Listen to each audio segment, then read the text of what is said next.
Most business owners are going to totally miss the real opportunity for AI, and it's going to cost them millions. Hey, Adele Wong here, and welcome to the podcast where we explore all things around creating success amidst a time of massive AI and technology change. There's a lot of anxiety about what's going to happen to jobs, and rightfully so. And if you're a business owner, I invite you to sit into the story of two companies and feel into which one do you want to be. So just take a step back if you're using AI or implementing AI and automation. We know AI can be tremendously helpful in reducing costs, increasing productivity, getting people out of the drudge work so they can be freed up to do higher level tasks. Yay, we all love that. And the elephant that's in the room is around what does that mean in terms of people? I invite you to take a step back from AI and automations and look further out. And I'm going to tell you the story of two companies. And I just invite you to put on your strategic hat and think, which one of these companies would you like to be? Because guess what? They're both using AI, but one is going to blow the other one away in a counterintuitive way. So let's say you've got Company A. Company A has 100 employees and is really excited to implement all these AI tools and discovers, wow, with AI, I don't need 100 employees anymore. I can do the same amount of work and more with 50 people. This is awesome. I can increase my profitability, right? Because my payroll can be reduced by 50%. I can enjoy the tremendous additional profitability of my business, use these agents and AI tools that work round the clock. They don't need healthcare. They don't need anything. This is amazing. And wow, my business is growing. Yay. But there's a piece that people forgot. The original promise of AI is that it's supposed to free up humans to do the tasks that only humans can do, freeing up time, resources, so that people can spend more time in creativity, innovation, and all these things. You only get that additional opportunity. You only get that additional gain from AI. That's the biggest gain of AI. You will only get that if you let yourself get that. Meaning, if you have 100 people and you implement AI tools and discover you don't need half of your staff and you let them go, yes, you can make more money. But the people you have left will be just as busy as they are now. They might be doing different things, managing AI agents, human in the loop. We get all that. But you can't get the big gains that were promised if they're as busy as they ever were. Yes, you will be more profitable with a smaller payroll. Nothing wrong with that. This is the direction most companies are heading in right now. There's Company B, starts with 100 people, implements AI and goes, oh my God, we don't need all these people. So guess what? Let's have 50 people manage the stuff that's going on. And the rest, I want you to do what's possible now. And they notice with the staff that we have, if they're not so busy all the time, they actually have more time to do the things that we had hoped that AI would truly provide, right? Which is time to do things like creativity, innovation, collaboration, much more connection with customers. On this side, no one had time to do that as much. And especially on this side, things like innovative thinking, out of the box thinking, Steve Jobs type thinking, the kind of thinking that truly moves the needle forward in a big way. Why? Because AI is not good at those things. Yes, we have generative AI. AI can do some creating, but the type of creativity you get out of AI right now is still based on probability, likelihood. You will get some ideas, but not the fresh, out of the box stuff that only humans can do. And you only get that kind of thinking when people have the time, the space, the relaxation in the body to do that type of work. It's deep thinking and not people so caught up with emails and things like that. So in the first group, people may be less caught up with things like that. But if you load them up to be as busy as they ever were, especially if your mindset is still around things like how much can I get done with my people, productivity, that people are evaluated on how much they can do, quantity, that is more the older model. Maybe it came from the Industrial Revolution when you're counting how many widgets everybody can make. Nothing wrong with that. And in company A, everybody can produce more widgets, but they're not going to be able to have the time, the space, or the incentives to do designing whole new categories of things. That requires a different type of thinking.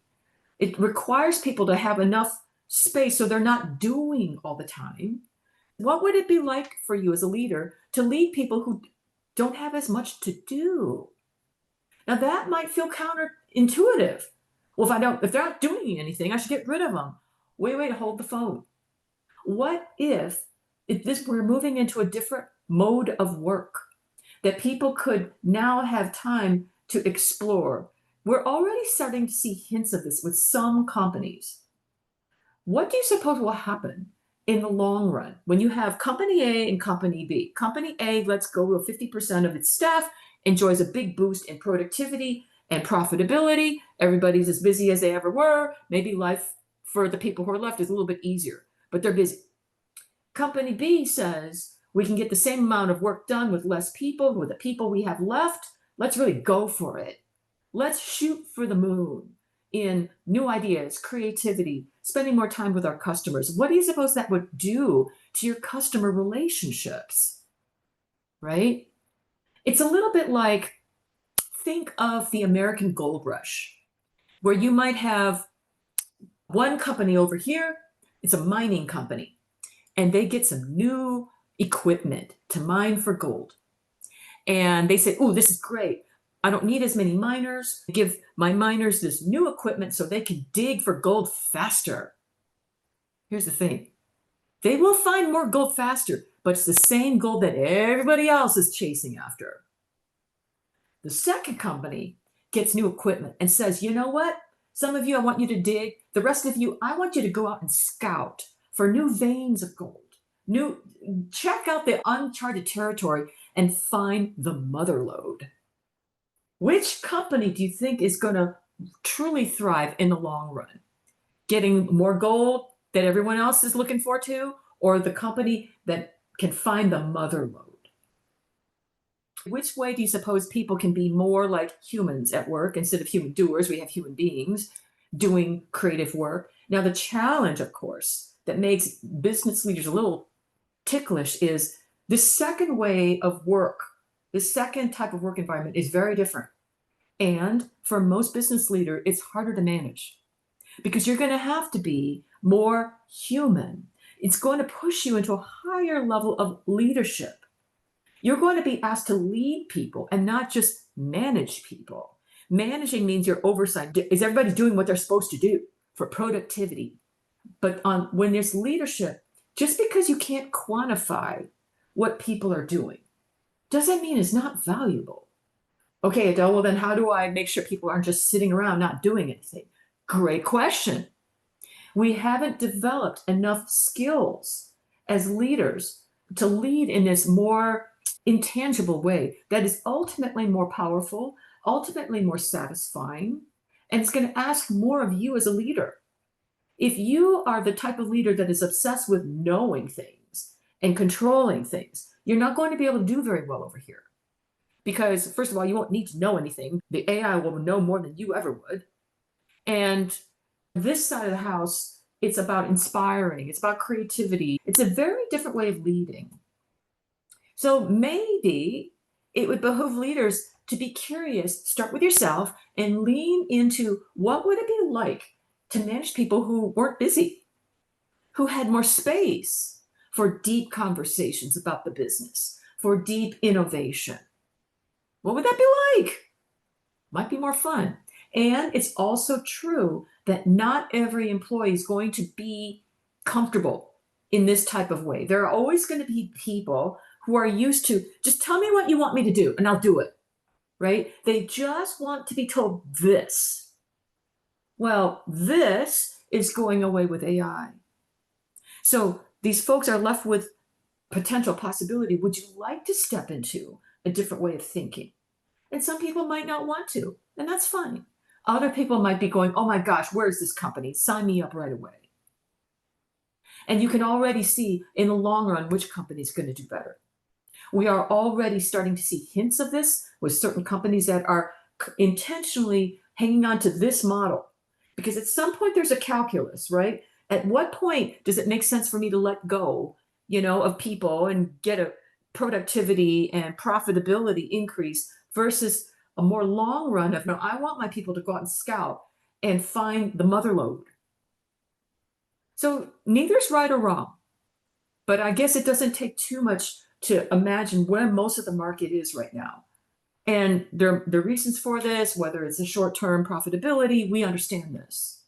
But I'm just letting you know that this is the direction on the horizon of if you want your company to really thrive and have people that just want to stay working with you, you're a totally different type of company.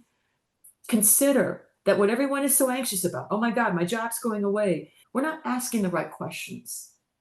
It would be, what do we do with this ROI on time? What is possible when people aren't so obsessed with their email and the task? We don't know yet. Not enough people have been curious, but it's starting to come down on the horizon. So if you're a smart business leader, start being curious. You'll get more profitable either way, but which way is going to have you really succeed and hit the ball out of the park in the long run? For more on this discussion, expanding on these ideas, follow me on my Substack. I'd love to hear from you on what you think. Talk to you soon.